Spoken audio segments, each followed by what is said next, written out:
বিসমিল্লাহ আলহামদুলিল্লাহ ওয়াসসালাতু ওয়াসসালাম আলা রাসূলিল্লাহ ওয়া আলিহি ওয়া সাহবিহি ওয়া মান ওয়ালা।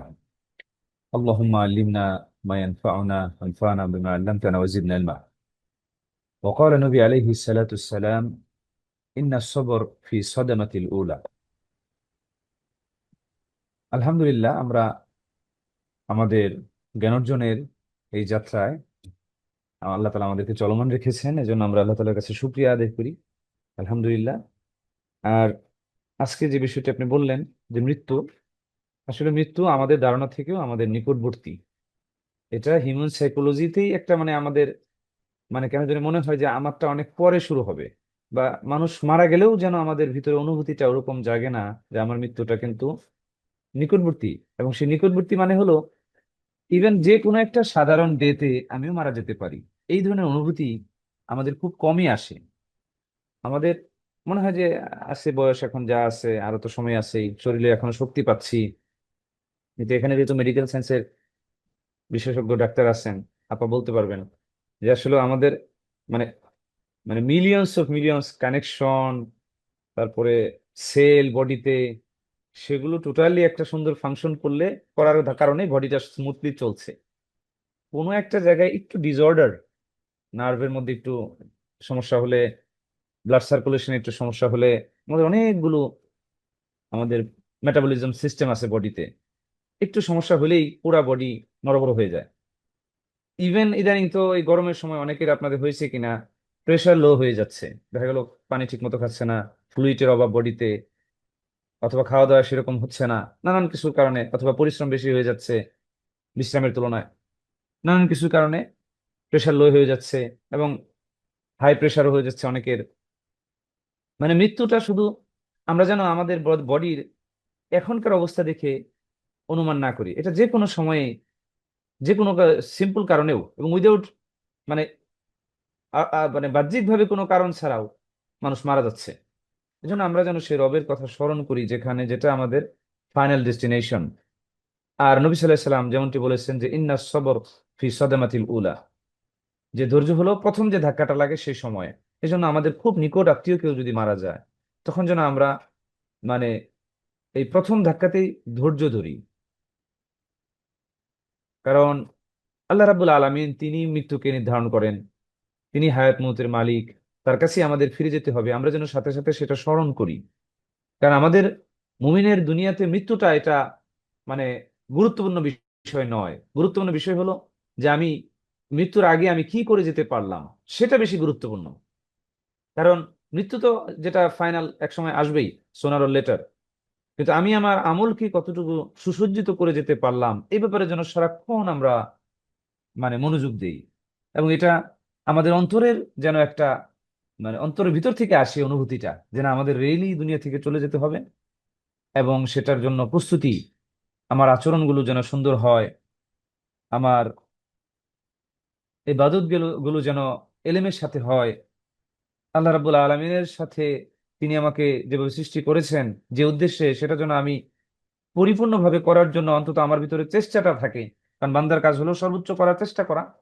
পারফেকশন ফ্রম আল্লাহ সুবহানাহু ওয়া তাআলা। পারফেকশনটা তো আল্লাহ ছাড়া এটা কারো না, এটা কেউ দিতে পারবে না। এই জন্য আমাদের কাজ হলো চেষ্টাটা সর্বোচ্চ করে যাওয়া। কারণ এগুলো, এবং এই এলিমের জায়গায় থাকা, দেখেন এলিম অর্জনের গুরুত্বর কথা আর কি বলবো। এটা যেন আমাদের জীবনের মূল চাবিকাঠি। কারণ আজকে জ্ঞান অর্জনের এই মজলিসে থাকার কারণেই আমরা এই বিষয়টা একটু শুনতে পারছি এবং বলতে পারছি। এই জন্য জ্ঞানের মজলিসগুলো আরো অনেক বেশি বর্ধিত হওয়া উচিত, এবং জ্ঞানের মজলিসের সময় দেওয়াটাও আরো অনেক বর্ধিত হওয়া উচিত, এবং জ্ঞান অর্জনের পন্থাগুলো আরো বহুমুখী হওয়া উচিত।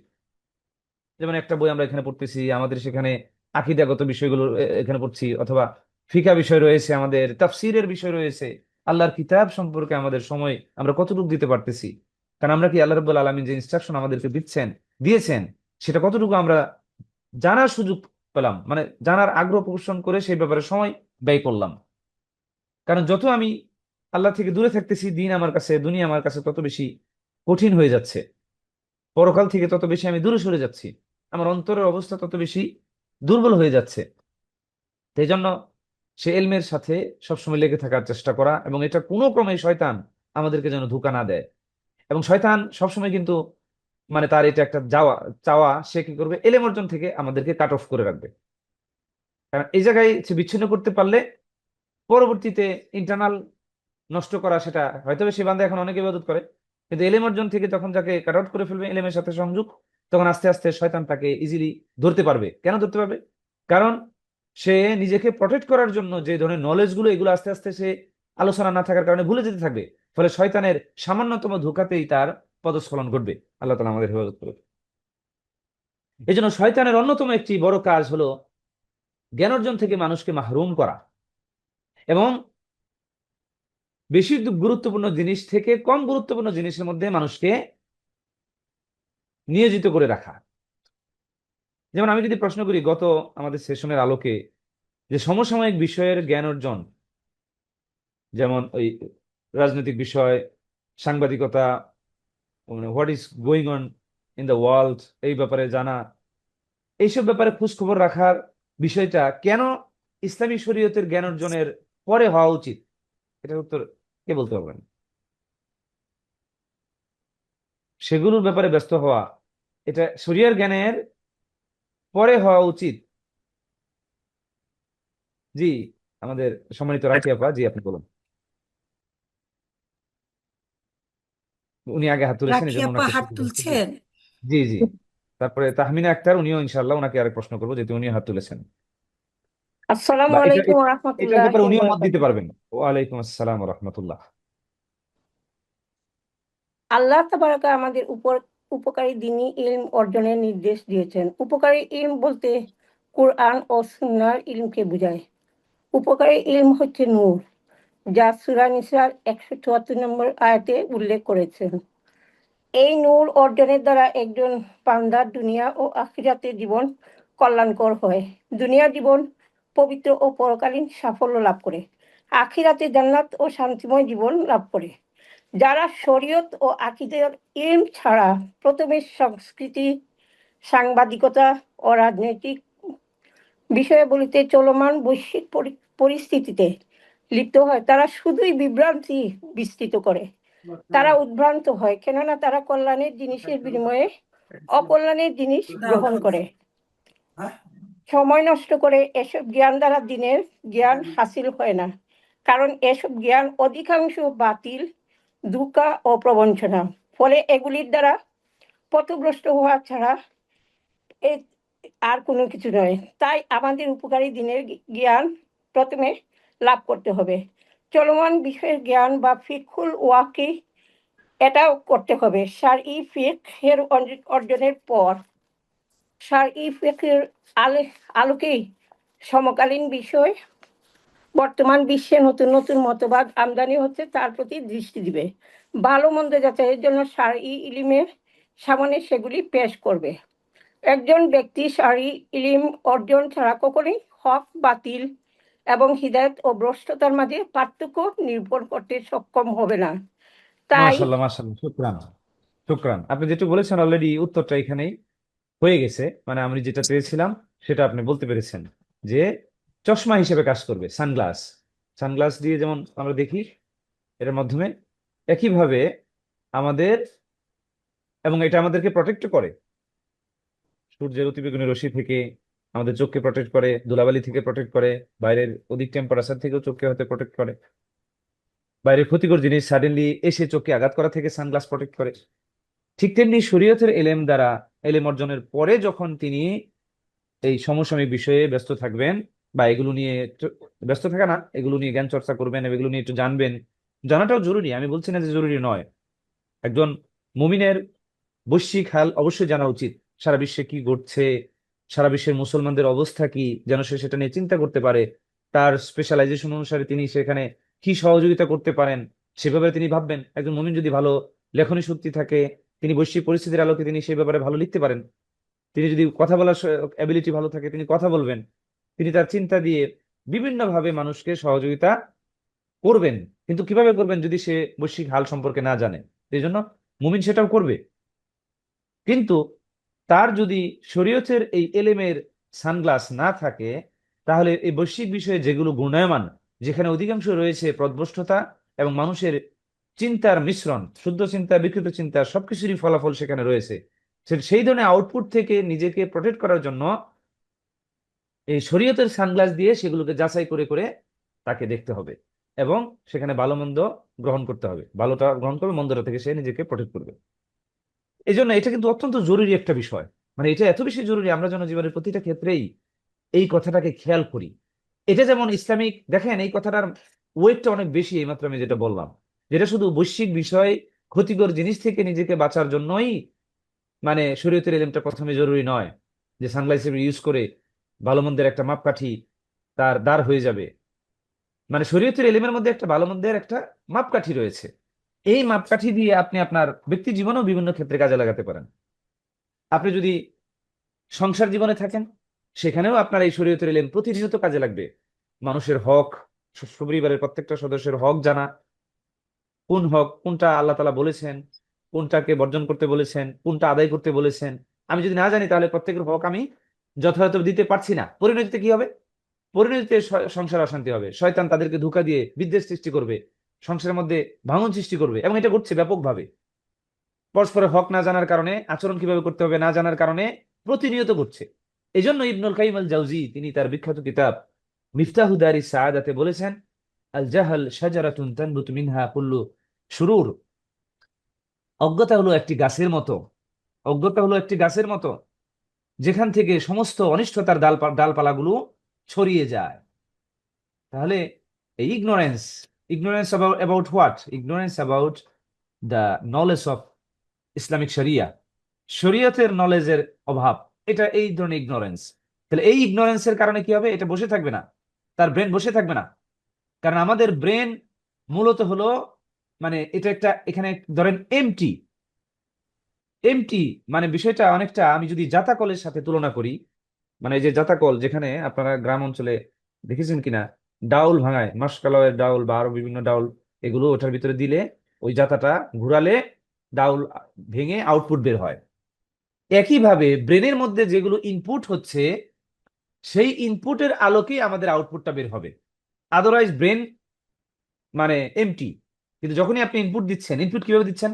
নলেজের মাধ্যমে দিচ্ছেন, বাইরের পরিবেশের বিভিন্ন চিন্তা, বাইরের মানুষের মুআমালাত, বাইরের বিভিন্ন বৈশ্বিক বিষয়, সমস্ত কিছু আপনার এই ব্রেনের ইনপুট হিসেবে কাজ করছে। যখন এইগুলোই আপনার চিন্তা চেতনা, যে কোনো বিষয়ে মতামত দেওয়ার জন্য মাপকাঠি হিসেবে দাঁড় হয়ে গেছে, ফলে আপনি যে কোনো বিষয়ে আপনি যখন মতামত দেন ওগুলোর আলোকে দেন। ফলে আমাদের অবশ্যই সতর্ক থাকতে হবে যে আমাদের ভিতরে ইনপুট হিসাবে কি যাচ্ছে। এজন্য ইনপুট হিসাবে প্রথমে যেন শরীয়তের এলেমটা যায়। ফলে অন্য ইনপুট যখন ভিতরে ঢুকতে যাবে, তখন শরীয়ত এলেম সেগুলোকে ছেকে সঠিকটা ঢুকাবে। পরবর্তীতে আপনি বিভিন্ন মতামত, সিদ্ধান্ত এবং আচার আচরণ, মুআমালাত, ব্যবহার, মানুষের হক আদায়, সমস্ত ক্ষেত্রে আপনার আউটপুটটা হবে শরীয়তের এলেমের আলোকে। এবং শরীয়তের এলেমে এটা কেন পারফেক্ট? কারণ এটা আল্লাহ রাব্বুল আলামিনের পক্ষ থেকে এসেছেন। আল্লাহ রাব্বুল আলামিনই তিনি জানেন বান্দার হকটা পরিপূর্ণভাবে কিসে আদায় হবে। মানুষ হয়তো বা বলতে পারে অমুকটা করলে তার একটা কিছু কিছু দেওয়া হবে, কিন্তু বান্দার হক পরিপূর্ণভাবে আদায় হবে কিসের মাধ্যমে? একমাত্র আল্লাহ রাব্বুল আলামিনই তিনি জানেন যে কোন কাজ করলে হবে। এই জন্য আমরা, এই যে কেউ আমাদেরকে কোনো করলে, কি বলে ওটাকে, মানে আমাদের উপর ভালো ইহসান করলে, ভালো, মানে কেউ আমাদেরকে হেল্প করলে আমরা কি বলি? আমরা বলি জাযাকাল্লাহ খায়ের। কেন জাযাকাল্লাহ খায়ের বলি? আমরা থ্যাংক ইউ কেন বলি না? অথবা থ্যাংক ইউ বলাটাকে, বলার থেকেও আমরা জাযাকাল্লাহ খায়ের কেন প্রিফার করি? থ্যাংক ইউ বলা যায়, মানে থ্যাংক ইউ বলি, জাযাকাল্লাহ খায়ের বলি, উদ্দেশ্য মূলত কৃতজ্ঞতা প্রকাশ করা। কিন্তু থ্যাংক ইউটা আমরা এই জন্য এটাকে পারফেক্ট মনে করছি না, কারণ যে ব্যক্তি আমার সাথে একটা ভালো আচরণ করলো, তিনি তার এই আচরণের আমি যদি বিনিময় দিতে চাই, কারণ নবী সাল্লাল্লাহু আলাইহি ওয়াসাল্লাম একটি হাদিস আছে যে কেউ যদি তোমাদের সাথে ভালো আচরণ করে, ভালো কিছু করে, তাহলে তার তুমি কি করো? বিনিময় দাও। এবং তুমি যদি তোমার কাছে এমন কিছু না থাকে যেটা দ্বারা বিনিময় দিতে পারছো, তখন তুমি কি করো? তখন তুমি তাদেরকে বলো যে আল্লাহ যেন তোমার এটার বিনিময় দেয়। তাহলে দেখেন, কারণ আল্লাহ রাব্বুল আলামিনই একমাত্র আমার সাথে যে ইহসান করা হয়েছে, মানুষ যেটা করেছে সেটার বিনিময় দিতে পারেন, কারণ তিনিই জানেন যে ওই লোক কতটুকু মমতা করে, কতটুকু ভালোবেসে, কতটুকু আন্তরিকতার সাথে আমার সেই সেই সেই মানে এই হেল্পটা সে করেছিল, বা সেই এই কি বলে ব্লেজিংস অথবা অনুগ্রহটা সে আমার প্রতি করেছিল। তাহলে একমাত্র আমি যদি তাকে থ্যাংক ইউ বলি, it's not sufficient for that. একমাত্র আল্লাহ তালাই পরিপূর্ণভাবে তার সেই অন্তরের খবর যিনি রাখেন, তিনি কেবল তার এই বিনিময়টা দিতে পারেন। এজন্য আমরা বলি জাযাকাল্লাহ খায়ের অথবা জাযাকুমুল্লাহু খাইরান। তো একইভাবে শায়েক আরেকটা রিলেটেড জি হাদিস আছে না, যে মানুষের জি কৃতজ্ঞতা স্বীকার করলো সে বরং আল্লাহরই কৃতজ্ঞতা স্বীকার করলো। জি জি জি, অবশ্যই, কারণ মানুষ আমার সাথে যা ইহসান করছে সেটাও আল্লাহ তাআলা ওই ব্যক্তিকে তৌফিক দিয়েছেন, তাই করেছে। এই জন্য আমাকে যখন সে বললো জাযাকাল্লাহ খায়ের, আল্লাহ তোমার প্রতিদান দিন, আমিও তার জন্য দোয়া করে দিই সাথে সাথে যে ও ইয়াকা, মানে তোমার জন্য একই রকম, তোমারও যেন আল্লাহ তাআলা, এই যে তুমি আমার জন্য দোয়া করলা যে জাযাকাল্লাহ খায়ের, আল্লাহ যেন তোমাকেও এর উত্তম প্রতিদান দেন। দেখেন ইসলাম কত সুন্দর, প্রত্যেকটা লজিক্যাল এখানে বিষয় রয়েছে। প্রত্যেকটা ইসলামের জন্য ইবনুল কাইয়িম আল জাওজি সম্ভবত উনি বলেছেন যে ইসলামের প্রত্যেকটা বিষয়ে কি রয়েছে, বিহাইন্ড এভরি রুলিংস শায়েক, দেয়ার ইজ আমি এ আপনাকে লজিক। একটু ইন্টারাপ্ট করছি, বোনদেরকে একটু স্মরণ করাই দিতে চাই। আমাদের বাচ্চারা সবাই, অনেকেই, অনেক বোনরাও জাজাকাল্লাহ, জাজাকাল জাজাকুমুল্লাহ খাইরান বা জাজাকাল্লাহ খাইরান, খয়রান এই কথাটা না বলে শুধু শর্টলি জাজাকাল্লাহ বলে। তো এটাতে ওই যে ওখানে মনে হয় হাদিসে আরেকটা ইয়া আছে, ওই যে জাজাকাল্লাহ খায়রান অথবা আজাবুন, যে কোনো। তো আমরা কোনটা পাবো? এই জন্য খাইরান বলাটা এখন না মানে পড়লে। আমরা যদি এখানে মানে কঠিনতা না করি, হুম। The perfect is to say যে জাযাকাল্লাহু খাইরান। যদিও আরবরা খয়রান খাইরান একবার মিক্স করে ফেলছে, কিন্তু খয়ের উচ্চারণ খ। আচ্ছা, তো এখন কেউ যদি জাযাকাল্লাহ খায়ের বলে, সেটা মানে ডিপেন্ডিং অন দ্য কনটেক্সট, সে কনটেক্সটের আলোকে, যে কনটেক্সটে সে বলতেছে, আল্লাহ তাআলা অন্তরের খবর জানেন, তিনি তার এই দুয়ার দ্বারা বুঝে নেবেন যে তিনি মূলত তার জন্য কল্যাণের কথাই বলতেছেন। আমরা যদি শিথিল করি আর কি, কারণ আমরা মানে কথোপকথন হচ্ছে তো সেটা, সেখানে শর্ট এব্রিভিয়েশন ব্যবহার করা যায়। যেমন আমরা ওই যে অনেকেই আহ, মানে ইংলিশে যখন আমরা বলি যে হাউ আর ইউ, তখন সে বলে ফাইন, আমরা জিজ্ঞেস বলতেছি কি এন্ড ইউ, এই যে শর্টকাট বলতেছে এন্ড ইউ বলতে, এখানে কিন্তু সে বলতেছে এন্ড হাউ আর ইউ।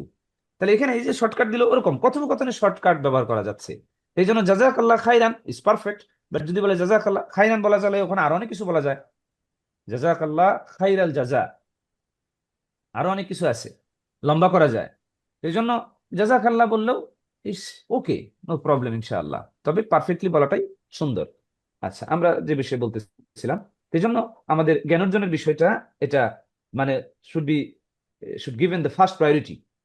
আমাদের প্রথম প্রায়োরিটি হওয়া দরকার এই নলেজ গ্যাদারিং এর জায়গাটা, কারণ এটাই যেন আমাদের সেই চশমা দিয়ে দেয়। এটা যেন আমি কোনো ক্রমেই আমরা যেন ভুলে না যাই। আপনি যদি পূর্বেকার আলেমদের, আমি বলবো সবাইকে রিকোয়েস্ট করব, এবং এটা মাস্ট বি, এটা আলেমদের জীবনী পড়া, তারা এলেমটাকে কিভাবে উপলব্ধি করেছেন, কেন একজন মানুষ তার জীবনের সমস্ত সময়কে ব্যয় করেছেন জ্ঞান অর্জনের পথে। তার বুঝতে হবে যে এটাকে তারা দেখেছেন সমস্ত অনিষ্ট থেকে বাঁচার ডাল। এবং রিয়েলি তাই, অনিষ্ট থেকে বাঁচার যেন আল্লাহ রাব্বুল আলামিন একটা সিস্টেম দিয়েছেন এই জ্ঞানের মাধ্যমে। আল্লাহ হেফাজত করবেন, কিন্তু সেই জ্ঞান তিনি দিয়েছেন মানুষকে অর্জনের সুযোগ। তাহলে সেই জ্ঞান অর্জন কোনো ক্রমে যেন আমাদের অলসতা না আসে, এবং আমাদের আজকে আমরা এখানে যেটা যেন আমাদের সন্তানদেরকেও যেন, আমরা যদি চাই যে আমাদের সন্তান এই দুনিয়াতে মানে সিকিউর থাকুক, তাহলে আমরা যেন এই সামনের যে জগৎ বা প্রযুক্তির যে সামনে বিভিন্ন বিষয় আসতেছে, প্রটেক্ট করার জন্য এলমে শরিয়া তাকে দিতে হবে, এই প্রোটেক্টিভ গিয়ার তাকে দিতে হবে। তাদেরকে সারাক্ষণ যেন আমরা অন্তত নলেজ গ্যাদারিং এর ব্যাপারটা কোনো ক্রমে যেন এখানে আমরা শিথিলতা না করি। তবে আমি আবারও বলছি, নলেজ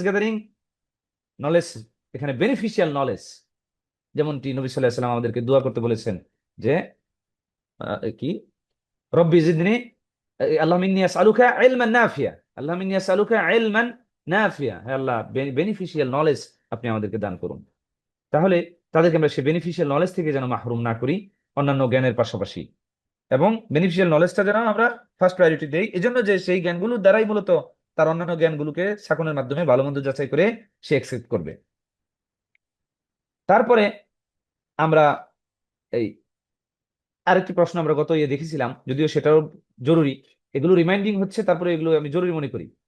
যেমন সাহাবী বা বিভিন্ন ইসলামিক আলেমগণ, তাদের চরিত্র অবলম্বন করে নাটিকা অনেক ভালো উদ্দেশ্যে অনেকেই করে, ইভেন ইসলামিক লোকেরাই, স্কুল কলেজে বিভিন্ন মাদ্রাসায়। কিন্তু কেন সেগুলো সমীচীন নয়? জি তাহমিনা আক্তার আপা, জি আপনি বলুন, হ্যাঁ, কেন এটা এটা বলতে, করা সমীচীন নয়? জি এটা করা উচিত না, কারণ এটা করলে এটা উপস্থিত লোকদেরকে শুধুমাত্র বিনোদন দেওয়া এবং হতবুদ্ধি করা, এটা একটা গেল দিক। লোকেরা অভিনয় করে, ইসলামের মর্যাদাবান ব্যক্তিদের চরিত্র অভিনয় করে, এমনকি কখনো কখনো তারা সাহাবাদের চরিত্র অভিনয় করে। এগুলা করলে তাদেরকে অমর্যাদা করা হয়। কারণ কেন অমর্যাদা করা হয়? কেন বিকজ অমর্যাদা করা হয়? কারণ ওই ওই ওই লোকগুলা অনেক সময় পাপাচারী থাকে, তাদেরকে চোখের মধ্যে তাদের অ্যাক্টর গুলো বাসতে থাকে। তখন লাইক আমি যেমন একটা নাটক দেখছিলাম, ইউসুফ জুলেখা, ওই নায়কই আমাকে ইউসুফ মনে হইতেছিল। হ্যাঁ, গুড, দ্যাটস গুড, উদাহরণটা সুন্দর। আপনি প্র্যাকটিক্যালি বলেছেন যে এটা তখন মনে হইতেছিল যে ইসুফ আলাইহিসসালাম মনে হয় এরকম, অথচ এই ধরনের লোকগুলোর দেখেন হ্যাঁ, সবচেয়ে বড় ডেঞ্জারাস সমস্যাটা কোথায়, যেটা আমি উত্তরে আশা করতেছিলাম, সেটা হলো যে সেই সকল সাহাবা রাদিয়াল্লাহু আনহুম এবং আমাদের মানে উজামা, ইসলামে যারা বিশিষ্ট ব্যক্তিত্ব, আলেমগণ, তাদের সবচেয়ে গুরুত্বপূর্ণ যে বিষয়টা হলো তাদের চলাফেরা, আচরণ, অঙ্গভঙ্গিমা, কথা বলার স্টাইল, ব্যক্তিত্ব, পার্সোনালিটি, এগুলো। কিন্তু যে ব্যক্তি এটা করতেছে সেটা তো তার নিজস্ব ব্যক্তিত্বের আলোকে সেই সাহাবীদেরকে তুলে ধরার চেষ্টা করছে। ফলে আমরা যেন ভুলেই যাই সেই মুহূর্তে যে আসলে যে জিনিসটা আমরা দেখতেছি এটা হলো তার ব্যক্তিত্ব, কারণ অভিনয়ের সময় মানুষের তো সেটা সেন্স থাকে না। এই জন্যই তো নাটক সিনেমা দেখার সময় মানুষ কাঁদে, যদিও ওই সময় ওগুলো সে করতেছে অভিনয়, কিন্তু মানুষ ওই সময় তার ব্রেনকে সে ডিফারেন্সিয়েট করতে পারে না যে সে যা দেখছে এটা রিয়াল না। একইভাবে যারা ভিডিও গেমস খেলে এই ভার্চুয়াল লাইফে যায়, তারাও কিন্তু সেখানে ভুলে যায় যে সে তার মানে রিয়াল লাইফে নাই, সে ভার্চুয়াল লাইফে আছে। ফলে সেখানে তার সেই জিনিসগুলো তার ক্যারেক্টারিস্টিক্স গড়ে তোলে, তার ভিতরে আচরণকে নিয়ন্ত্রণ করে। ফলে তার অঙ্গভঙ্গিমা, তার ভিতরে এগ্রেসিভনেস, এগুলো তৈরি করে। কারণ কারণ সে রিয়ালিটি এবং ভার্চুয়াল লাইফকে বুঝতে পারে না। লাইকওয়াইজ অভিনয়ের ক্ষেত্রেও যখন একজন সাধারণ ব্যক্তি সাহাবীদের ক্যারেক্টার্স বা সেই আচরণকে অভিনয় করে দেখাচ্ছে, তখন সেই ব্যক্তি তার নিজস্ব ব্যক্তিত্বের মাধ্যমে সেটা দেখাচ্ছে। ফলে আমরা অনেক সময় ভুলে যাই যে এই যে সে অঙ্গভঙ্গিমাটা করলো, যেভাবে সে কথা বললো, যেভাবে সে আচরণ করলো, এগুলো এটা যে তার ব্যক্তিত্ব, মানে তার নিজের ব্যক্তিত্ব, এটা সাহাবীদের নয়, এটা আমরা ভুলে যাই। আমরা ভুলে গিয়ে সাহাবীদেরকে আমরা এমনটি মনে করি। পরবর্তীতে যখন কোনো সাহাবীর নাম শুনি, আমাদের ওই রকমই মনে হয় যে সাহাবী তো মনে হয় উনি এমনই ছিলেন। আর যখন এমনই থাকে, আস্তে আস্তে তাদের প্রতি আমাদের রেসপেক্ট কি হয়, কমে যায়। আর রেসপেক্ট যখন কমে যায়, সবচেয়ে বড় সমস্যাটা কোথায়? সবচেয়ে বড় সমস্যা হলো তখন তার কথা, কাজ, কর্ম, এগুলো আমাদের অনুসরণীয় মনে হয় না। অনুসরণীয় মনে হয় না। কারো ব্যক্তিত্বে কে খাটো করলে বা তার ব্যক্তিত্ব সম্পর্কে আমার ভিতরে ধারণা ভালো না জন্মালে কি হবে? পরবর্তীতে তাকে আমি কুদুয়া বা অনুসরণীয় ব্যক্তি হিসেবে গ্রহণ করব না। এজন্য যারা ইসলাম বিদ্বেষী, তাদের অন্যতম কাজ হলো রাসূল সাল্লাল্লাহু আলাইহি ওয়াসাল্লামের ক্যারেক্টার নিয়ে আঘাত করা। কারণ তারা রাসূল সাল্লাল্লাহু প্রতি আমাদের যে রেসপেক্ট, সেটাকে দূর করতে চায় অন্তর থেকে। ফলে রেসপেক্ট দূর হলে কি হবে? তখন নবী সাল্লাল্লাহু আলাইহি ওয়াসাল্লামের হাদিস এবং তার বিভিন্ন কাজ, বাণী, এগুলো আমরা কি করব না, আমরা সেইভাবে আঁকড়ে ধরবো না, কারণ আমাদের কাছে তার ব্যক্তিত্ব তখন নাউজুবিল্লাহ ছোট মনে হবে। তো এই কাজটাই শয়তানরা করে, ইসলাম বিদ্বেষী যারা। আল্লাহ এদের হেদায়েত দান করুক। তো একইভাবে এই যারা নাটক অভিনয় এগুলো করেন, শায়েখ ফৌজান হাফিজাহুল্লাহ তিনি বলেছেন যে এগুলো আমি জায়েজ মনে করি না, কারণ এগুলো ব্যক্তিত্বকে খাটো করা হয়। জাযাক- এখানে শায়েখ একজন প্রশ্ন করতেছেন যে মা রাই ফদিলাতিকুম في بعض الشباب الذين يتكلمون في مجالسهم عن ولاية الأمور في هذه البلاد بالسب والطعن فيهم। মানে একজন শায়েখকে প্রশ্ন করতেছেন যে শায়েখ, অনেক যুবকরা আছে, তারা করে কি, তারা তাদের বিভিন্ন মজলিসে এই এই দেশের শাসকদের গালিগালাজ করে, তাদেরকে তাদের ব্যাপারে মানে সমালোচনা করে, আরবদের কথা বলতেছেন। এখানে আমাদের জন্য শিক্ষণীয় রয়েছে, তাই এই প্রশ্নটা আমি পড়তেছি। তখন বলতেছেন যে এই যে হাযাল কালাম মা'রুফুন আন্নাহু বাতিল, এই জিনিসটা, এটা সকলেরই জানা যে এটা বাতিল কাজ। মানে এই যে বিচারকদের ব্যাপারে, এই শাসকদের সমালোচনা করা, নিজেদের মজলিসে তাদের ব্যাপারে তাদেরকে গালিগালাজ করা। ও হাউলাই ইম্মা আন্নাহুম ইয়াকসুদুনা আশ-শার, বলছে সেই মানুষগুলো হয়তো তাদের উদ্দেশ্য হলো তারা অনিষ্টতা চায়। ওয়া ইম্মা আন্নাহুম তাআসসারু বিগাইরিহিম মিন আসহাবি দুআত আল-মুদিল্লাহ আল্লাযীনা ইউরিদুনা সুলবা হাযিহি নি'মা আল্লাতী নাঈশুহা। বলছে অথবা এই সকল মানুষগণ তারা কি করে, এই যে পথভ্রষ্ট যে দায়ী আছে, যারা এই যে নিয়ামতের মধ্যে আমরা আছি, সাহেব বলতেছেন আল্লাতী নাঈশুহা, আমরা যে নিয়ামতের মধ্যে রয়েছে এই দেশে, এই পথভ্রষ্ট দায়ীদের কাজকর্ম দ্বারা আমাদের কি করতে চায়, এরা এই হয়, এরা নিজেরা ওই সকল পথভ্রষ্ট দায়ীদের দ্বারা তারা নিজেরা আগে প্রভাবিত হয়, হয়ে তারা পথভ্রষ্ট দায়ীদের দ্বারা প্রভাবিত হয়ে এই কাজগুলো করে। কোন দায়ীরা? যারা চায়, সেই দায়ীগুলো হলো যারা চায় যে আমরা যে নিয়ামতের মধ্যে আছি এগুলো থেকে, এগুলো যেন আমাদের থেকে উঠে যায়। তাহলে সেই সমস্ত দিনের দায়ী, পথভ্রষ্ট দায়ীদের দ্বারা প্রভাবিত হয়ে এই যুবকগুলো মূলত এই কাজগুলো করে। তারপরে বলতেছেন নাহনু আল্লাহি ওয়ালিল্লাহিল হামদ আলা সিকাতি আন বিলায়াতিল আমরিনা। তিনি বলতেছেন যে আমরা আলহামদুলিল্লাহ, আমরা আমাদের শাসকদের প্রতি আমরা আস্থাশীল, ওয়ালা সিকাতি মিনাল মানহাজি আল্লাযী নাসিরু আলাইহি, এবং আমরা যে মানহাজের উপর চলছি, এই সালাফদের মানহাজ, এটার উপর আমরা মানে আস্থাশীল, মানে আমরা দৃঢ়ভাবে আস্থাশীল, বিশ্বাস বিশ্বাস রাখি যে আমরা যে মানহাজের উপর চলছি সালাফি মানহাজ, এবং সেটা সুস্থ মানহাজ, সেটা সঠিক মানহাজ, সেখানে সঠিক বোঝ রয়েছে ইসলামিক মানে বিভিন্ন বিষয়কে পালন করার জন্য এবং কোরআন হাদিস বোঝার জন্য। ওয়ালাইসা মা'ানা কাযা হাযা আন্নানা কদ কামুলনা, বলছে যে এর অর্থ এটা নয় যে আমরা এই ব্যাপারে মানে পরিপূর্ণ, বলছে আমাদের ঘাটতি রয়েছে, কিন্তু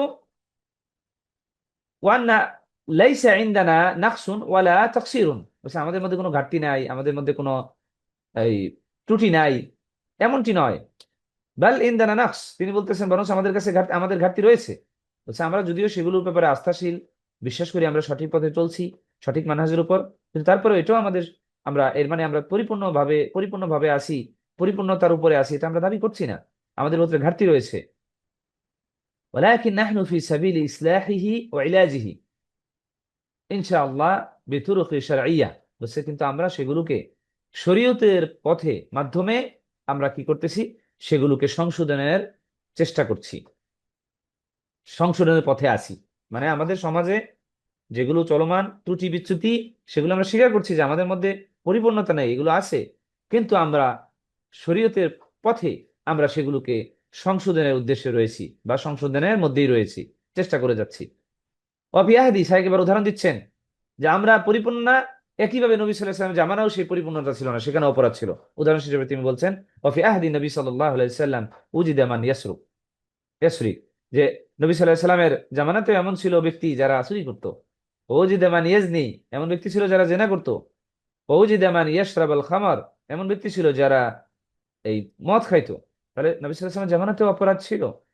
ওয়াকানা নবী সাল্লাল্লাহু আলাইহি ওয়াসাল্লাম ইয়াকুমু আলাইহিম আল হুদুদ, কিন্তু নবী সাল্লাল্লাহু আলাইহি ওয়াসাল্লাম তাদের উপর ইসলামিক যে হাদ, দণ্ডাদেশ, দণ্ডবিধি, সেটা তিনি প্রয়োগ করতেন। ও নাহনু আলিল্লাহিল হামদ, এবার শাইখ বলতেছেন আলহামদুলিল্লাহ আমরাও, নাহনু আলিল্লাহিল হামদ তুকামু ইনদানা আল হুদুদ, বলছে আমরাও কি করছি, আমাদের এখানে আলামান তাবাইয়ানা ওয়া সাবাতা আলাইহি মা ইউজিবু আল হাদ, বলছে যার উপর এই হদটা কায়েম হওয়ার জন্য প্রমাণ সাব্যস্ত হয়, আমরা তার এখানে কি হয়, এই দেশে তার উপর বিচার কার্যকর করা হয়। এই যেমন যে চুরি করে হাত কাটা হয়, যে জেনা করে তার বিচার হয়, যে হত্যা করে কেসাসের বদলে কেসাস, ওই যে নুকিমু আল কাসাস কিসাস ফিল কাতলা, এবং যারা হত্যা করে হত্যার বদলে হত্যা, বলছে আমাদের এই দেশে এটা চলমান আছে। ওয়াহাযা ওয়ালিল্লাহিল হামদ খায়র, এটার মধ্যে কল্যাণ রয়েছে। আল্লাহ তাআলা বলছেন যে কিসাস, কিসাসের মধ্যে কি আছে, হায়া, হায়াত, জীবন রয়েছে। কিভাবে? কারণ আমরা যখনই আল্লাহর বিধানকে বাস্তবায়ন করা শুরু করব, বা বাস্তবায়ন যেখানে থাকবে, সেই সমাজে অন্যরা সেভ হবে, ফলে অনেকের জীবন কি হয়ে গেল, নিরাপদ হয়ে গেল। কারণ যে অপরাধ করবে সে জানবে যে অপরাধ করলে এটা কোনো মুক্তি নেই। তার ফলে ইসলামিক বিধানকে কায়েমের মাধ্যমে আমরা মূলত মানুষের জীবনকে বাঁচিয়ে দিচ্ছি, অপরাধকে কমিয়ে দিচ্ছি। অনেকেই এখানে বলতে পারে যে আরে একটু চুরি করছে দেখি হাত কাটতে হবে, খুব মানবতা বোধ থাকলে মনে হয় এটাতে আসলে নিষ্ঠুরতা। কিন্তু আসলে উদ্দেশ্য কিন্তু এই নয় যে খালি চুরি করবে আর হাত কাটবো, দ্যাটস ইট, নো। উদ্দেশ্য হলো আইনটা কঠোর হওয়ার কারণে অপরাধটাই যেন না হয়। বরং কেন আমি এই কথাটা কেন বললাম, কারণ রাসূল সাল্লাল্লাহু আলাইহি ওয়াসাল্লামের জীবনী দিকে দেখলে কথা প্রসঙ্গে চলে আসে, এই জিনিসগুলো প্রতীয়মান হয় যে উদ্দেশ্য শাস্তি দেওয়া নয়, উদ্দেশ্য হলো অপরাধকে বন্ধ করা।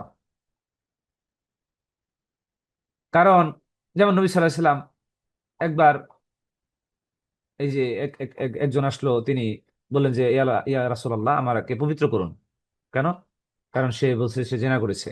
তখন নবী সাল্লাল্লাহু আলাইহি ওয়াসাল্লাম মুখ ঘুরাই নিলেন, দেখছেন শাস্তি, মুখ ঘুরাই নিলেন।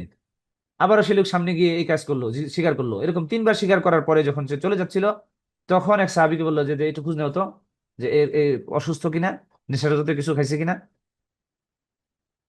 দেখেন, তার মানে ইসলাম যেন অপরাধীকে মানে ক্ষমা সুন্দর দৃষ্টিতে দেখছে, তাকে সুযোগ দিচ্ছে তওবা করার। গুনাহ করলে যেন মানুষকে না জানানোটাই উচিত, এটা যেন কেন যেন বোঝাচ্ছে যে না, গুনাহ করলে এটা প্রকাশিত করা উচিত না, এটা এরকম মাইক মেরে জানানো উচিত না। এতে কি হয়, সমাজে বিশৃঙ্খলার সৃষ্টি হয়। বরংস যে ব্যক্তি গুনাহ করে কিন্তু দিনের বেলা মানুষের কাছে বলে, গুনাহ করে রাত্রে কিন্তু আল্লাহ ঢেকে রাখেন, শাস্তি দেয় না, এই আশায় যে সে দিনের বেলা তওবা করবে, সে তওবা না করে সে কি করে, সে মানুষকে তার গুনার খবর জানায়, তখন এটা তার সাক্ষী হয়ে গেল। এই জন্য গুনাহ করলে এটা আল্লাহর সাথে সম্পর্ক, আল্লাহর কাছে সে ক্ষমা চাবে। তো দেখেন, ইসলাম দয়াশীল। তারপরে আরেক জেনাকারী, তারা এরকম জেনা করছে, তখন তাদেরকে পাথর মারা নির্দেশ দেওয়া হলো। যখন পাথর মারা শুরু করলো, সে একটা পলাইতে চেষ্টা করলো, তখন সাহাবীরা তাকে ধরে আবার পাথর মারছে। তখন নবী সাল্লাল্লাহু আলাইহি ওয়াসাল্লামকে যখন এটা বলা হলো, রাসূল সাল্লাল্লাহু আলাইহি ওয়াসাল্লাম বললো যে তোমরা তো তাকে ছেড়ে দিতে পারতে যখন সে পলাইতেছিল। দেখছেন, দয়ার নবী, তিনি দয়াশীল। তাহলে এই জন্য ইসলামিক শরিয়া মূলত চাই কি, এবং এই জেনা করলে এটার পানিশমেন্টটা দেওয়ার জন্য কত ধরনের শর্ত দেওয়া হয়েছে, সাক্ষী থাকতে হবে, চারজনের সাথে ইথ করতে হবে, নানান কিছু। তাহলে এর মানেও বোঝা গেল যে গুনার করার থেকেও জরুরি হলো এই শাস্তি দেখে মানুষ যেন ভয় পেয়ে গুনাহ থেকে বিরত থাকে। কারণ একজন পাপ করলে এটার যদি মানুষের হক হয়, সেটা দ্বারা ক্ষতিগ্রস্ত হয় অন্য কেউ। তাহলে সেই ক্ষতি থেকে সবাইকে হেফাজত করার জন্যই মূলত আল্লাহ রাব্বুল আলামিনের এই হুদুদগুলো কায়েম করা। আসলে মানুষ এভাবে বুঝে না দেখেই আল্লাহর বিধানকে বাস্তবায়নের ক্ষেত্রে তারা এটাকে ভিন্ন নজরে দেখে। ইদানিং বিভিন্ন মানুষ বলে এগুলো জাহিলিয়াতের বিষয়, তাদের আসলে মেনলি তাদের কোনো নলেজ নেই। ফলে তারা ইসলামিক বিধানকে বাদ দিয়ে অন্য জিনিসকে আঁকড়ে ধরার মাধ্যমে মূলত নিজেদেরই ক্ষতি ডেকে আনছে। তারপরে বলছেন যে ওখানে নুকিমো আল কিসাস ফিল কাতলা ওয়াহাযা লিল্লাহিল হামদ খায়র, তিনি বলছেন যে এটার মধ্যে কল্যাণ রয়েছে। ওয়ালাউ কানা হুনাকা নাফস, বলছে যদিও সেখানে আমাদের মধ্যে ঘাটতি রয়েছে, কিন্তু এটার মধ্যে কল্যাণ রয়েছে যে আমরা হুদুদ গুলো কায়েম করছি। ও নাকস লাবুদ্দা মিনহু, এবং অবশ্যই ঘাটতি থাকবেই। কেন? লিআন্নাহু মিন তবিয়াতিল বাশার, কারণ ঘাটতি থাকাটা এটা মানুষের স্বভাব। আমাদের ভিতরে ঘাটতি থাকবে, কেউ আমরা পারফেক্ট হতে পারবো না আমাদের ইবাদতের দ্বারা, কাজকর্মের দ্বারা আল্লাহকে পরিপূর্ণভাবে মানতে, রাসূল সাল্লাল্লাহু আলাইহি ওয়াসাল্লামের সুন্নাহগুলোকে পরিপূর্ণভাবে ফলো করতে পারবো না। এটা আল্লাহ তাআলা জানেন, কারণ আমাদেরকে সৃষ্টি করা হয়েছে খলিকাল ইনসানা যায়িফা, মানুষকে দুর্বল ভাবে সৃষ্টি করা হয়েছে। কিন্তু মানুষ চেষ্টা করবে সর্বোচ্চ, মানুষ সর্বোচ্চ চেষ্টা করবে, এটা তার কাজ। কিন্তু পারফেকশন সে সর্বোচ্চ করতে পারবে, এটা তার মানে এই আশায় যদি সে প্রচেষ্টা ব্যয় করা বাদ দিয়ে দেয়, এটা হলো না। অনেকে মনে করে আমি তো আসলে এই কাজটা খুব ভালোভাবে করতে পারবো না, থাকা এটা করার দরকার নেই। না, সে তার চেষ্টা করবে, কারণ খুব ভালোভাবে পারফেক্টলি করা এটা তার দ্বারা সম্ভব হবেও না।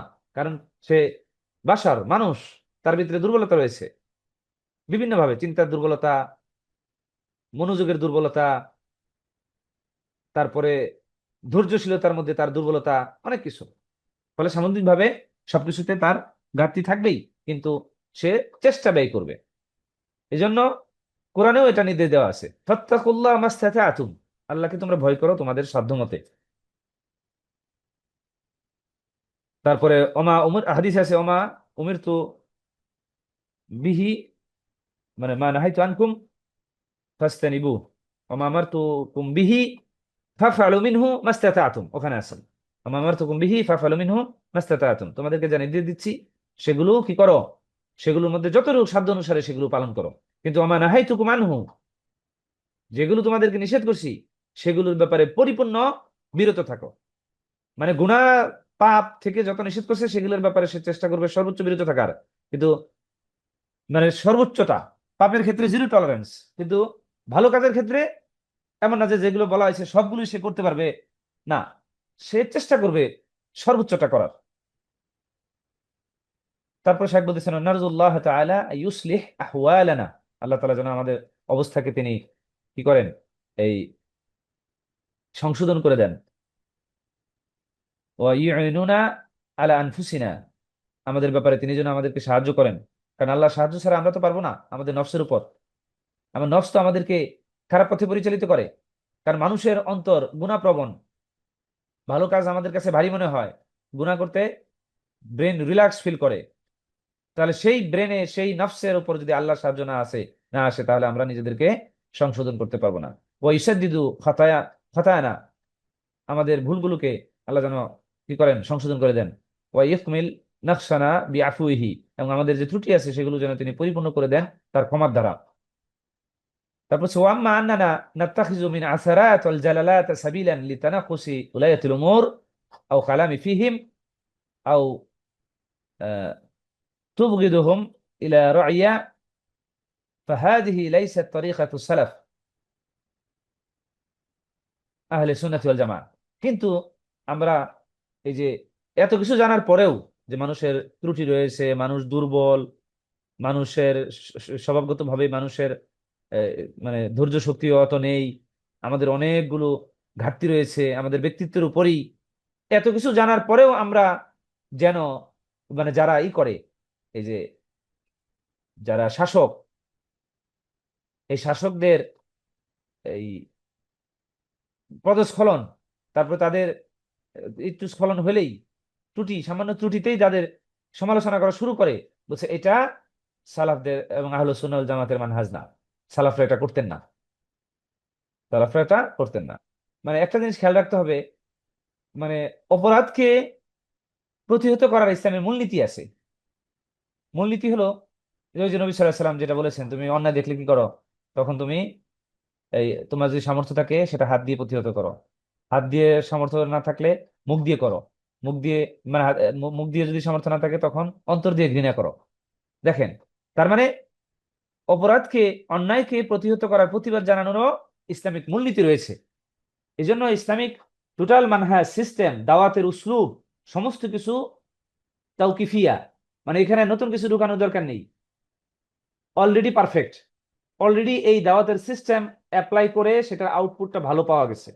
ফলে আমরা যখন শাসকের সমালোচনা করব সেটারও কি আছে, মূলনীতি আছে, সেই মূলনীতিগুলো অনুসরণ করে করতে হবে। না হলে দেখা গেল যে কেউ যে কোনো কিছু হট করে করলে, হঠাৎ করে এটা দেখা গেল তার সামর্থ্য নেই, তার উপর আঘাত চলে আসবে, তার পরিবারের উপর আঘাত চলে আসবে, সামগ্রিকভাবে মুসলিম উম্মার উপর আঘাত চলে আসবে। সেই জন্য সেটা মূলনীতিগুলো ফলো করে আমাদের করতে হবে। তারপরে এখানে আরেকজন করতেছেন 38 নম্বরে, যে ইয়াকুলু মুহাম্মদ কুতুফি কিতাবিহি হাওলা তাদবিক শারঈয়্যা। মানে একজন লেখকের একটা কিতাব আছে, নাম হলো এই তার বইয়ের মধ্যে তিনি ফি কুতুবি হাওলা তাদবিক শারঈয়্যা, মানে শরীয়তের প্রয়োগের ব্যাপারে তিনি, এটা একটা কিতাব তার, শরীয়তের প্রয়োগ মানে হাওলা তাদবিক শারঈয়্যা, শরীয়তের প্রয়োগের বিষয়ে বা ব্যাপারে। তো এই কিতাবের মধ্যে তিনি বলতেছেন লা ইলাহা ইল্লাল্লাহর অর্থ বলছেন, যে মানা লা ইলাহা ইল্লাল্লাহ আই লা মা'বুদ ইল্লাল্লাহ, আল্লাহ ছাড়া কোনো মাবুদ নেই, মানে আল্লাহ ছাড়া কারো ইবাদত করা হয় না, এরকম অর্থ অনেকটা। ওয়ালা হাকিম ইল্লাল্লাহ, ওয়ালা হাকিম ইল্লাল্লাহ, আল্লাহ ছাড়া আর কোনো মানে বিচারকারী বা বিচারক নেই। ফাহাল হাযা তাফসীর সহিহ, জিজ্ঞেস করতেছেন একজনকে যে এই তাফসীরটা কি ঠিক আছে? আল জবাব মানা লা ইলাহা ইল্লাল্লাহ বায়ানাহু আল্লাহ সুবহানাহু ওয়া তাআলা ফি কিতাবিহি ওয়া বায়ানাহু রাসূল সাল্লাল্লাহু আলাইহি ওয়াসাল্লাম, ক্বালা আল্লাহু তাআলা ওয়া'বুদুল্লাহ ওয়া লা তুশরিকু বিহি শাইআন।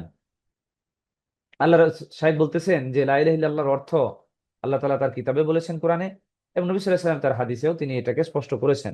যেমনটি আল্লাহ তাআলা কোরআনে বলেন ওয়া'বুদুল্লাহ ওয়া লা তুশরিকু বিহি শাইআন, তোমরা আল্লাহর ইবাদত করো এবং তার সাথে কোনো কিছু অংশীদারিত্ব করো না। ওয়া ক্বালা তাআলা ওয়া লাকাদ বা'আসনা ফি কুল্লি উম্মাতিন রাসূলা আন ই'বুদুল্লাহ ওয়াজতানিবুত তাগুত, আমি প্রত্যেকটা জাতির কাছে কি করেছি, রসুল পাঠিয়েছি এই বলে যে তোমরা আল্লাহর ইবাদত করো এবং তাগুত থেকে তোমরা বিরত থাকো, দূরে থাকো। ওয়াকালা তাআলা ওমা উমিরু ইল্লা লিয়াবুদুল্লাহ মুখলিসিনা লাহুদ্দিন, যে তোমাদেরকে তো শুধু এটাই নির্দেশ দেওয়া হয়েছে যে তোমরা দিনকে কি করবে, আল্লাহর জন্য খালেস করবে, ইবাদত করবে আল্লাহর জন্য এবং মুখলিসিনের সাথে, ইখলাসের সাথে। এবং আল্লাহ তাআলা আরো বলতেছেন যে ইন্নানি বারিউন মিম্মা তা'বুদুনা ইল্লাল্লাযী ফাতারানি, এটা ইব্রাহিম আলাইহিস সালামের মানে একটি তিনি বলতেছেন যে তোমরা যে বিষয়ে ইবাদত করছো সেগুলো থেকে আমি মুক্ত। আচ্ছা, হ্যাঁ হুয়া মা'না লা ইলাহা ইল্লাল্লাহ। এবং শাইখ যেন বলতে চাচ্ছেন যে এই যে আমরা আয়াতগুলো পড়লাম, এই আয়াতগুলোতে আমরা কি দেখলাম, যে ইবাদত হবে একনিষ্ঠভাবে আল্লাহর জন্য, এর ইবাদতের যোগ্য একমাত্র আল্লাহ তাআলা, এটার নামই হলো লা ইলাহা ইল্লাল্লাহ। যেমনটি আল্লাহ তাআলা বলতেছেন ওমা খালাকতুল জিন্না ওয়াল ইনসা ইল্লা লিয়াবুদুন, যে আমি জিন এবং মানুষকে শুধুমাত্র আমার ইবাদতের জন্যই সৃষ্টি করেছি, তার মানে ইবাদত একমাত্র আল্লাহর।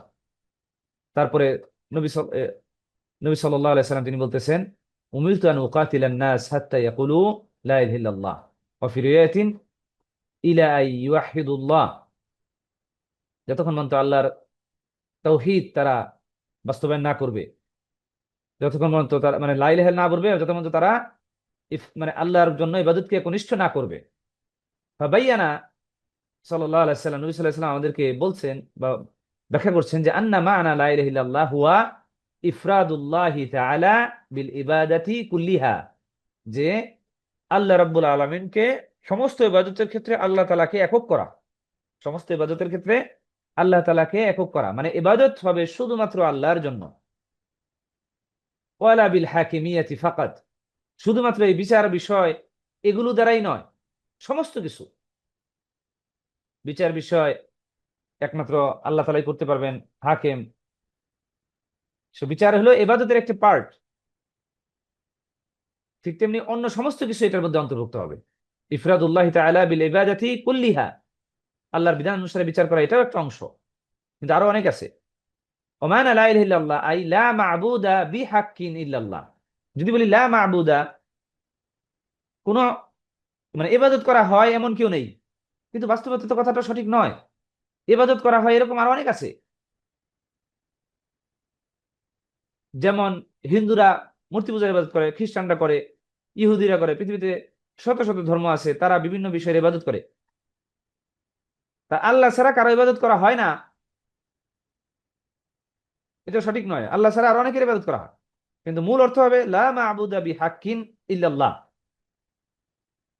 That means there is no God worthy of worship except Allah, ইবাদতের সত্যিকারের যোগ্য আল্লাহ ছাড়া কেউ নাই, এইটা সঠিক অনুবাদ। ইবাদতের সত্যিকারের যোগ্য আল্লাহ ছাড়া কেউ নাই, অর্থাৎ তার মানে আমরা যেন বলতে চাচ্ছি ইবাদত যত কিছুরই করা হোক না কেন, করা হোক, করুক এগুলা, কিন্তু সত্যিকারের ইবাদত পাওয়ার যোগ্য আল্লাহ ছাড়া আর কেউ নাই, এটা হলো সঠিক মিনিং। ওয়াহুয়া ইখলাসুল ইবাদা লিল্লাহি ওয়াহদা, যে একমাত্র আল্লাহ তাআলার জন্য ইবাদতকে নির্দিষ্ট করা। ওয়ায়াদখুলু ফিহা তাহকিম তাহকিম আশ-শারঈয়্যা, তাহকিম আশ-শারঈয়্যা, শরীয়তের মাধ্যমে হুকুম বা বিচার করা, এটাও তার মধ্যে পড়বে। ওমানা লা ইলাহা ইল্লাল্লাহ আম্মু মিন যালিকা ওয়া আকসার, এজন্য শুধু শরীয়তের মাধ্যমে বিচার করা এই একটা জিনিসই লা ইলাহা ইল্লাল্লাহ অর্থের মধ্যে পড়ে না, বরং তার থেকে আরো অধিক ব্যাপক। ওয়াহাম্মু মিন তাহকিমিল কিতাব ফি উমুরিল মুনাজাআত, ওয়াহাম্মু মিন তাহকিমিল কিতাব ফি উমুরিল মুনাজাআত, এবং এই ঝগড়াঝাটির মধ্যে আল্লাহর দ্বারা বা বিবাদের মধ্যে আল্লাহ তাআলার শরীয়ত দ্বারা বিচার করা, এটার থেকেও আরো অনেক ব্যাপক। ওয়াহাম্মু মিন যালিকা ওয়া হুয়া ইজালাতু শিরক মিন আরদ, বলছে এই শুধু ঝগড়াঝাটি বিভেদের মধ্যে এই শরীয়তের দ্বারা বিচার করা এই একটা জায়গায় নয়, বরং তার থেকেও আরো ব্যাপক। সেটা হলো যেমন ইজালাতু শিরক মিনাল আরদ ওয়া ইখলাসুল ইবাদা লিল্লাহি সুবহানাহু ওয়া তাআলা, ফাহাযা হুয়া তাফসীর as-সাহিহ। তার মানে এই পৃথিবী থেকে কি করতে হবে, শিরককে টোটালি বিতাড়িত করতে হবে, মানে ইবাদত এটা শুধু আল্লাহর জন্য হবে। এই জিনিসটা শেখা দরকার খুব ভালোভাবে, যে কিভাবে আমার ইবাদত গুলো আমি শুধু আল্লাহ তাআলার জন্যই করছি, এটা প্রতীয়মান হবে।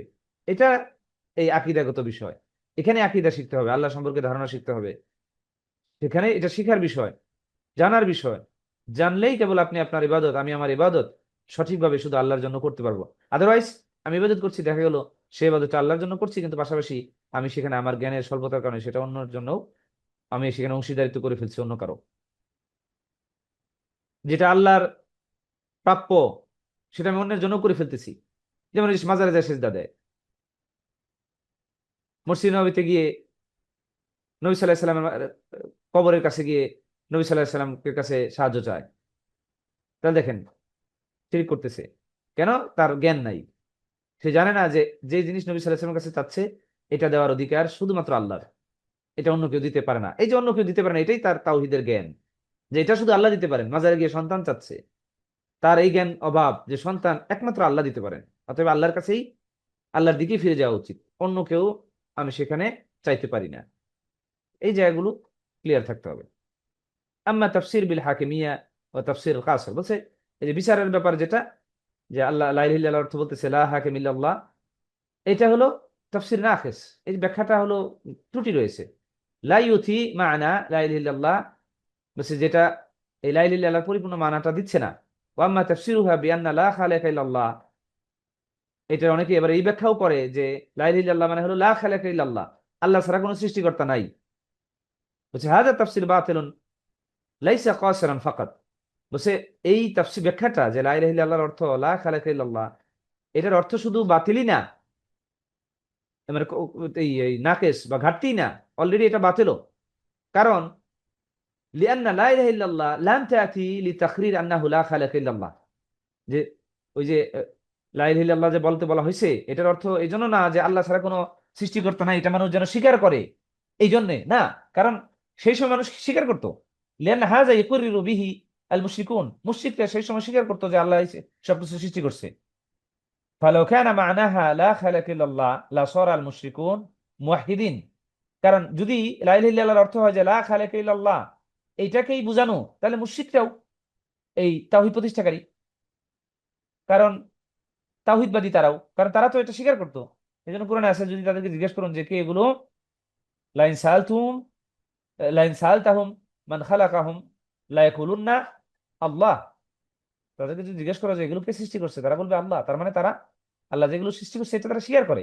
তাহলে স্বীকার করার পরেও লা ইলাহা ইল্লাল্লাহ বলতে বলা হইতেছে, তাহলে কি জন্য? তাহলে বোঝা গেল যে লা ইলাহা ইল্লাল্লাহর অর্থ এই যে আল্লাহ সৃষ্টি করছে, আল্লাহ সৃষ্টিকারী আর কেউ না, এটা না, এই অর্থ না। কারণ এই অর্থ হলে তো মুশরিকরা অলরেডি মানে এটা স্বীকার করে ফেলতেছে। অর্থ হবে ইবাদতের যোগ্য আল্লাহ ছাড়া, সত্যিকার ইবাদতের যোগ্য আল্লাহ ছাড়া আর অন্য কেউ না, এটা মুশরিকরা স্বীকার করে না। তারা অসেতা মধ্যমপন্থী অবলম্বন করে, মধ্যবর্তী পথ অবলম্বন করে তারা এই আল্লাহর ইবাদত করতো।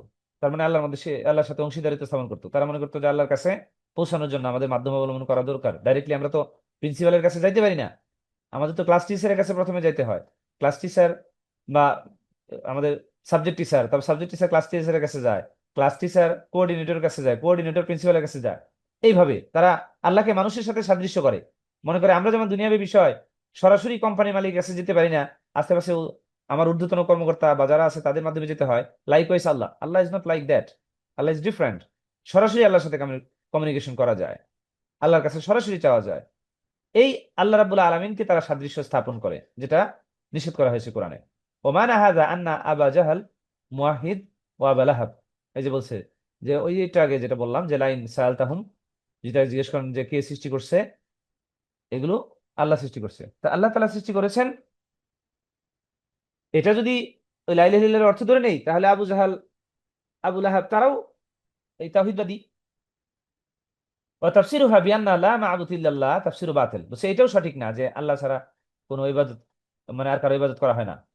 লিআন্নাহু ইয়ালজাম আলাইহি ইহদাতুল উজুদ ওয়া হুনাকা মা'বুদাত কাসীরা মিন আল আসলাম আল কুবুর, ওই যেটা আমি বলেছি এই কথাগুলো এখানে আসছে যে ইবাদত করা হয় এরকম আরো অনেক আছে, কবর, মূর্তি, এগুলো। কিন্তু ফাহাল ইবাদাতুহা ইবাদাতু লিল্লাহ, কিন্তু সেগুলোর ইবাদত কি আল্লাহর জন্য? না, সেগুলোর ইবাদত আল্লাহর জন্য না। এই জন্য সত্যিকারের হকের ভাবে ইবাদত একমাত্র আল্লাহর জন্য, আল্লাহ তাআলা একমাত্র ইবাদত পাওয়ার যোগ্য, অন্য কেউ নয়। এই জিনিসটাই অর্থ নেওয়া। فالواجب يقال لا معبود بحق إلا الله كما قال سبحانه وتعالى وذلك بأن الله هو الحق وأن ما يدعون من دونه الباطل, যে আল্লাহ তাআলাই হলেন হক এবং আল্লাহ বাদে বাকি যাদেরকে তারা ডাকতেছে সেগুলো হলো বাতিল। সুবহানাকাল্লাহ ফিকুম। ইনশাআল্লাহ আমরা আমাদের এই দর্শকে আল্লাহ তাআলা যেন চালু রাখেন, এই বলে আমাদের আজকের এই সেশন এখানেই শেষ করছি। সুবহানাকাল্লাহুম্মা ওয়া বিহামদিকা আশহাদু আন লা ইলাহা ইল্লা আনতা আস্তাগফিরুকা ওয়া আতুবু ইলাইক। Subscribe to our YouTube channel, Know Tawhid First, and press the bell icon to get new video notifications.